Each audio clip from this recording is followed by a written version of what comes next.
¿Qué tal, mis hermanos amigos? Sean bienvenidos a un programa más de lo que es el estudio de la palabra del Señor. Estamos con vosotros desarrollando ya en el transcurso de varios meses este libro de 1 Corintios. Nos encontramos en el capítulo 15 ya, que es prácticamente el penúltimo capítulo de esta carta, en el cual el apóstol Pablo ha enfocado un tema muy importante, el tema de la resurrección de los muertos. Ya en la primera parte hemos visto cómo es que el apóstol Pablo está presentando las evidencias de la resurrección de Cristo.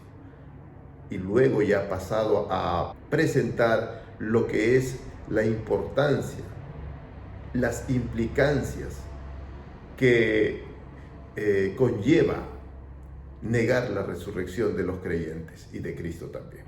Ahora, en esta parte que vamos a estudiar, que es desde el versículo 20 hasta el 29 de 1 Corintios 15, el apóstol Pablo, inspirado por el Espíritu de Dios, va a hacer una afirmación categórica de la resurrección de Cristo. A los creyentes de Corintios y a nosotros también, hermanos, tenemos que tener bien presente esto, estar seguros acerca de la resurrección de nuestro Señor Jesucristo. Sí, y va a presentar los argumentos que afirman esta doctrina. Y vamos comenzando ya con ustedes con el versículo 20. Dice así la palabra del Señor. Escucha atentamente. Mas ahora Cristo ha resucitado de los muertos. Primicias de los que durmieron es hecho. Amén. Gloria a Dios. Aquí va a presentar una analogía con la cosecha de las primicias que se llevaba a cabo en el Antiguo Testamento.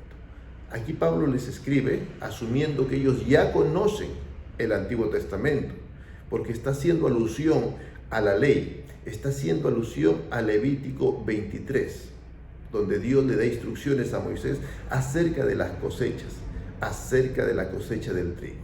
Mire lo que dice Levítico 23:10. Dice así: habla a los hijos de Israel y diles: cuando hayáis entrado en la tierra que os doy y lleguéis su mies, traeréis al sacerdote una gavilla por primicia de los primeros frutos de vuestra siega. Gloria al Señor. Aquí hace alusión a la ley de Moisés. Según la ley de Moisés, que Dios dio a Moisés para el pueblo de Dios, habla acerca de la ofrenda de las primicias. La ofrenda de las primicias de la cosecha era la primera cosecha. Lo primero que se cosechaba, el israelita tenía que traerlo como ofrenda a Dios. Esta primicia representaba a toda la cosecha, que después de 7 semanas sería levantada la cosecha. Pero primero una primicia era traída como ofrenda a Dios. Y luego vendría el resto también. Luego de 50 días, 7 semanas, así lo estipula la ley, tendrían que traer ya una primera ofrenda de la primera cosecha también. Pero esa primicia representaba a toda la cosecha que vendría después. Era un hecho irrefutable de que si se daba la primicia, se santificaba y se ofrendaba toda la cosecha. Estaba representada en esa primicia toda la cosecha. Entonces, esta analogía, el apóstol Pablo la va a usar para poder afirmar la resurrección de Cristo. Dice que Cristo resucitado es la primicia de los creyentes. Estuvo representado proféticamente en esa primicia del trigo que daban los israelitas. ¿Sí? Cristo murió, ¿sí?, pero resucitó. Ese Cristo levantado, resucitado, representa al resto de creyentes que durmieron. ¿Sí? Por eso dice primicia de los que durmieron en Él, en Cristo es hecho. Es decir, Cristo es el representante. Cristo es la primicia que representa, que santifica al resto de la cosecha, que seremos todos los creyentes en Cristo. Por eso dice primicias de los que durmieron. Cuando dice los que durmieron se refiere a los que murieron en Cristo, a los creyentes que han muerto y moriremos un día en Cristo. Si es que no alcanzamos el arrebato, ¿sí?, seremos arrebatados en las nubes. Los que serán arrebatados en las nubes, vivos, no veremos muerte. Pero La gran mayoría de creyentes sí, veremos muerte física para un día resucitar. Bendito sea Cristo. Eso nos da esperanza, hermano, nos da seguridad. Si Cristo fue levantado como la primera cosecha, la primicia, el resto de la cosecha, el resto del grano, el resto del trigo, que somos toda la iglesia de creyentes, seremos también levantados con poder, levantados por el Señor. Amén. Entonces, eso es importante entender esto cuando habla de primicias. Está haciendo alusión a la ley, ¿sí?, de la cosecha que Dios había dado al pueblo de Israel, que era una imagen profética de lo que sería la resurrección de Cristo. Luego va a presentar una analogía, ¿sí?, una analogía de representatividad de Adán y de Cristo. ¿Sí? Adán representa a la humanidad pecadora, a la humanidad natural que nace en un estado de pecado. Y Cristo representa a la humanidad nacida de nuevo, a la humanidad redimida, a los nacidos en Cristo Jesús. Usted nace en Adán, que es el nacimiento natural de todos los hombres, porque somos descendientes de Adán, pero también usted puede nacer en Cristo cuando usted acepta a Jesucristo como su Señor y Salvador. Ya no es un nacido en Adán, sino se ha convertido en un nacido en Cristo. Por eso aquí va a ser una analogía en el versículo 21 y 22 entre la representatividad que tiene la humanidad en Adán y la representatividad de los nacidos ahora de nuevo en Cristo. ¿Sí? Y eso va a argumentarnos para hacernos entender que es necesario la resurrección de Cristo, sin lo cual no habría redención, no habría salvación. ¿Sí? Dice así la palabra del Señor en el versículo 21 y 22. Dice así, escuche atentamente, por favor. Dice el versículo 21 del capítulo 15 de 1 Corintios. Porque por cuanto la muerte entró por un hombre, también por un hombre la resurrección de los muertos. Porque así como en Adán todos mueren, también en Cristo todos serán vivificados. Amén. Gloria al Señor. Entonces aquí nos está hablando de dos personajes, Adán y Cristo. ¿Sí? Dice que por cuanto la muerte entró por un hombre, y esto todos los conocemos, que la desobediencia de Adán allá en el huerto trajo como consecuencia a toda la humanidad. Todos heredamos muerte, tanto física como espiritual. ¿Sí? Por eso dice, la muerte entró en el mundo por un hombre. También por un hombre la resurrección de los muertos. Si la humanidad muere en Adán, se condena en Adán, y Dios quiere salvar a la humanidad, entonces por un hombre, Cristo, por la obediencia, justicia de Cristo, Él vino, se hizo hombre, cumplió toda la ley, fue un hombre totalmente justo ante el trono de Dios. Entonces, así como la desobediencia de Adán trajo muerte a toda la humanidad, así la obediencia de Cristo trajo vida. Seremos vivificados, trajo vida, resurrección, no solamente para Él mismo, para Cristo, sino para todos nosotros. Todos los creyentes seremos resucitados a semejanza de Él. La resurrección de Cristo es importante y necesaria para poder tener vida eterna. Porque así, hermanos, como todos nacemos en Adán, ¿sí? Todos nacemos en Adán, todos los seres humanos que nacemos de papá y mamá, nacemos en Adán, bajo la herencia genética y espiritual de Adán. ¿Sí? Cuando somos libres, cuando morimos. Pero en Cristo Jesús, Cristo vino. ¿Sí? Cristo vino para traernos vida eterna. Él murió y resucitó.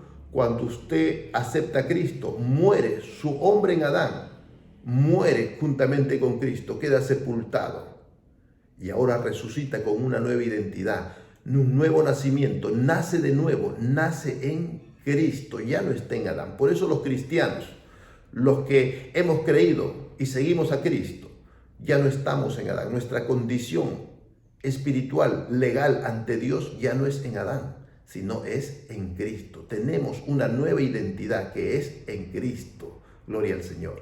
El hombre en Adán, que era antes de Cristo, quedó muerto en la tumba. Por eso ninguna condenación hay para los que estamos en Cristo Jesús, dice Romanos 8:1. ¿Por qué no hay condenación? Porque ya morimos a la ley, morimos a la condenación cuando morimos juntamente con Cristo, cuando aceptamos a Cristo como el Señor y Salvador, cuando aceptamos su sacrificio en la cruz, su muerte en la cruz, como una muerte por mis pecados y por mi condena. Él llevó mi condena. Amén. Por eso es necesario la resurrección de Cristo, la muerte y resurrección de Cristo. Predicar tanto la muerte como la resurrección de Cristo es importante para predicar el Evangelio, la salvación de Cristo. Gloria al Señor. Y ahora vamos a pasar nuevamente en el versículo 23 a la analogía de la cosecha total, ya dice. Mire lo que dice el versículo 23. Pero cada uno en su debido orden será vivificado. Cristo, las primicias, luego los que son de Cristo en su venida. Amén.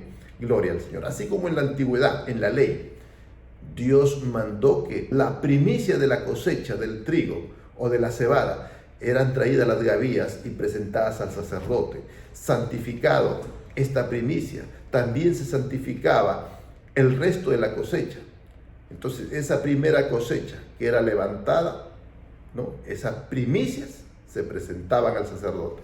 Luego, el resto de la cosecha sería también levantada y estaba ya consagrada a Dios. También se presentaba una ofrenda, ¿no? De los primeros frutos, pero toda la cosecha estaba representada en esa primicia santificada, ¿sí? Para un día. Todo eso era de Dios, todo eso era dedicado a Dios. Bendito sea el Señor. Como hoy en día, hermanos, usted y yo, los que somos cristianos, todo lo que hacemos, todo lo que tenemos, todo lo que ganamos, logramos en nuestro trabajo, estudios, negocios y actividades demás, lo consagramos al Señor, ¿verdad? Todo es para la gloria de Dios. Todo lo que hacemos, todo lo que tenemos, todo lo que prosperamos es para la gloria de Dios. De esa manera, hermano, lo hacemos hoy en día.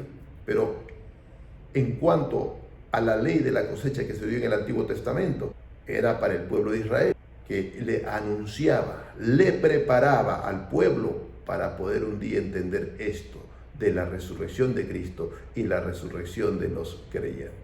Y ahora en esta parte, en el versículo 23 que hemos leído, dice que esa vivificación o esa resurrección será en su debido orden, ¿no? Primero Cristo, que es las primicias, representa las primicias de la resurrección. Luego los que son de Cristo en su venida. Muy bien. Ahora, esto nos habla de un orden, ¿sí? De un orden. Jesucristo habló acerca de la resurrección en Juan 5:28 de la siguiente manera. Dice, no os maravilléis de esto, porque vendrá hora cuando los que están en los sepulcros oirán su voz, y los que hicieron lo bueno saldrán para resurrección de vida, mas los que hicieron lo malo a resurrección de condenación. Cristo ya habló, hermanos, acerca de la resurrección. Habló de un día futuro donde habrá una resurrección.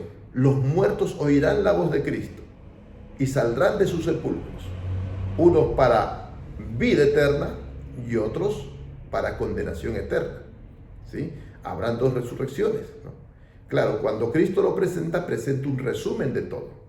Si nos quedamos solamente con este texto, vamos a verlo en un solo plano. Va a parecer que todo se va a dar en el mismo momento, pero no.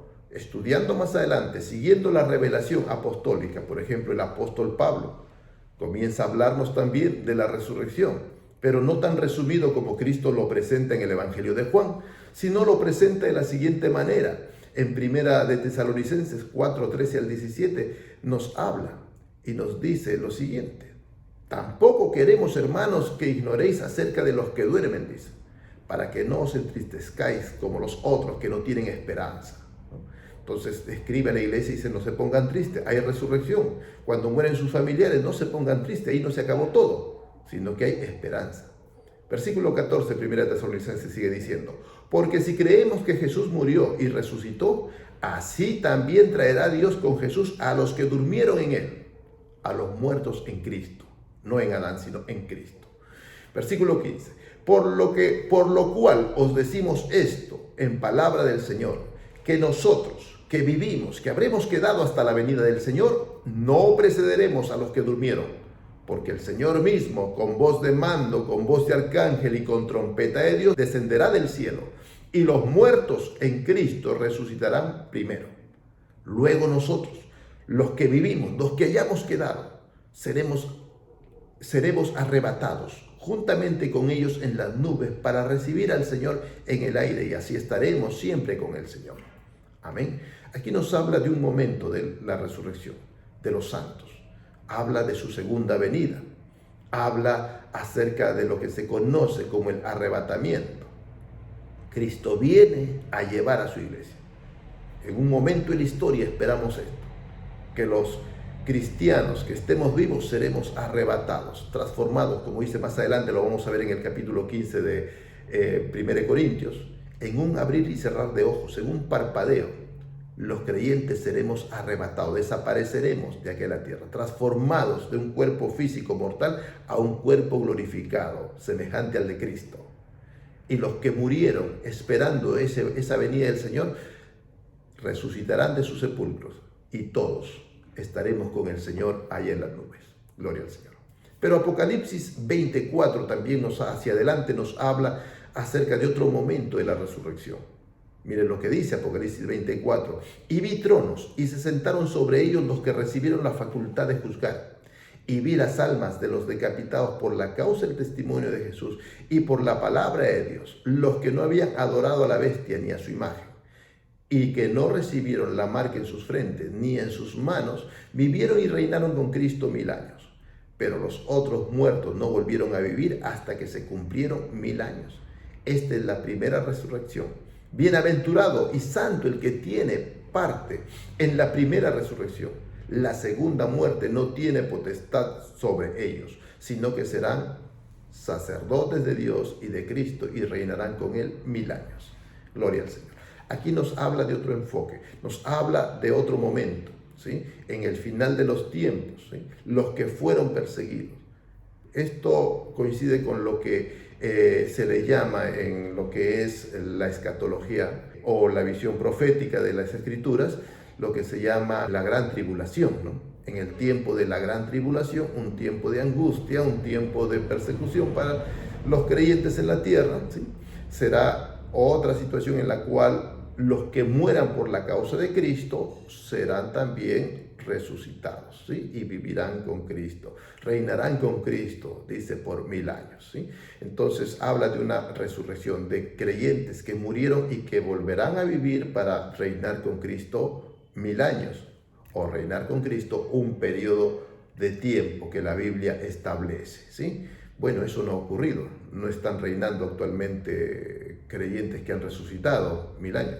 Alguien me dirá, no, esto se refiere a resurrección espiritual. No lo creo así, ¿sí? Aquí está hablando claramente acerca del tema de la resurrección de los muertos. Gloria al Señor.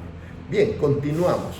En el versículo 24, ya luego de haber afirmado la resurrección de los creyentes y la resurrección de Cristo como la base de la resurrección de los creyentes y la iglesia, ahora va a hablarnos de la victoria final de Cristo. Versículo 24 al 26 dice así: luego el fin, cuando entregue el reino al Dios y Padre, cuando haya suprimido todo dominio, toda autoridad y potencia, porque es preciso que Él reine hasta que haya puesto a todos sus enemigos debajo de sus pies. Y el postrer enemigo que será destruido es la muerte. Aquí nos está hablando del tiempo del fin. Esto de la resurrección de los muertos, hermanos, la resurrección de los creyentes para vida eterna, tiene que ver con la última parte ya de la historia de la humanidad, de la historia del plan redentor que Cristo ha revelado. Entonces nos habla que al final de los tiempos Cristo tendrá victoria sobre sus enemigos, estarán bajo el estrado de sus pies. Satanás y sus demonios serán derrotados, todo dominio, toda autoridad, toda potencia espiritual será derrotada. Sí, serán juzgados. Sí, los demonios serán juzgados un día. Satanás será juzgado y echados en el infierno, o lago de fuego y azufre que le llaman. No solamente Satanás, aún el Hades y la muerte serán derrotados y destruidos. Eso lo vamos a ver en Apocalipsis 20, lo describe muy específicamente esto, ¿no? Ya no será necesario la muerte cuando Cristo reine en la eternidad ya, en los cielos nuevos y tierra nueva. Ya no hay razón de ser en el nuevo mundo, en el nuevo cielo, de la muerte. Pues la tierra, la creación, nuevas, ya es incorruptible. En un estado de eternidad estaremos. La muerte, el Hades, quedarán fuera del contexto de la existencia en ese nuevo cielo y nueva tierra. Mire lo que dice Apocalipsis 20:11 para adelante. Dice así: y vi un trono blanco, al que estaba sentado en él, de delante del cual huyeron la tierra y el cielo, y ningún lugar se encontró para ellos. Y vi a los muertos, grandes y pequeños, de pie ante Dios. Y los libros fueron abiertos. Y otro libro fue abierto, el cual es el libro de la vida. Y fueron juzgados los muertos por las cosas que estaban escritas en los libros, según sus obras. Y el mar entregó a los muertos que habían en él, y la muerte y el Hades entregaron a los muertos que habían en ellos, y fueron juzgados cada uno según sus obras. Y la muerte y el Hades fueron lanzados en el lago de fuego. Esta es la muerte segunda. Y el que no se halló inscrito en el libro de la vida fue lanzado al lago de fuego. Poder en el nombre de Cristo. Amén. Entonces, aquí vamos a ver que habla del juicio de Dios. Todo aquel que estuvo contra Cristo, que negó a Cristo, que se rebeló contra Cristo, desde Satanás y sus ángeles, ¿sí? Sí, Satanás y sus ángeles, y aquellos que siguieron ese camino de rebeldía, un día serán echados al lago de fuego y azufre, que es el infierno propiamente dicho, ¿sí? Entonces ahí se acabará la maldad, ahí los enemigos de Cristo serán totalmente derrotados. ¿Y qué ocurrirá después? Después nos dice y revela aquí la palabra del Señor, nos habla de la supremacía de Dios sobre todas las cosas creadas. Y eso lo dice el versículo 27, dice así: porque todas las cosas las sujetó debajo de sus pies. Y cuando dice que todas las cosas han sido sujetadas a él, claramente se exceptúa a aquel que le sujetó a él todas las cosas.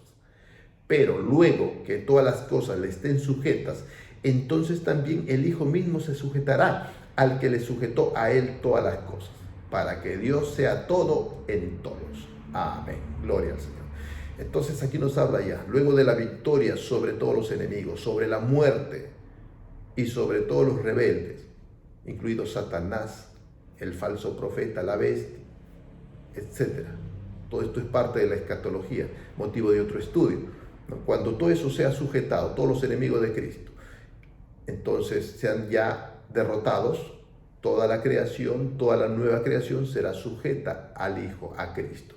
Y a la vez Cristo se sujetará al Padre, para que Dios reine, gobierne, tenga autoridad sobre todas las cosas, aún sobre el Hijo. Amén. Y esto no quita deidad a Cristo. Siempre ha sido así.